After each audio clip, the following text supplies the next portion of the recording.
tapan puita, ta! Herra Clayton, ai sinähän te.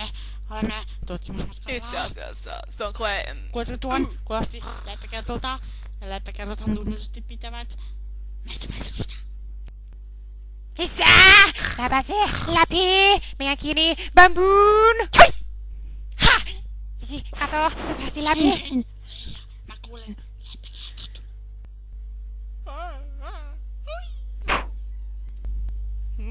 Herra Clayton.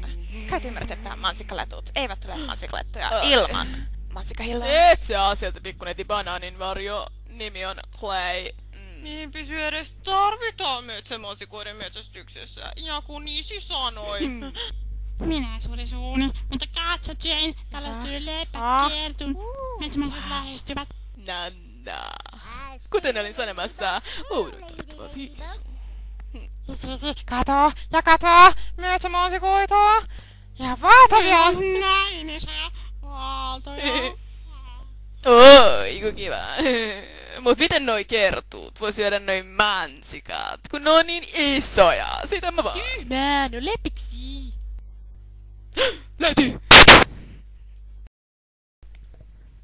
Herra Clayton, ei lehti voi hyökätä. Itse asiassa on Clay.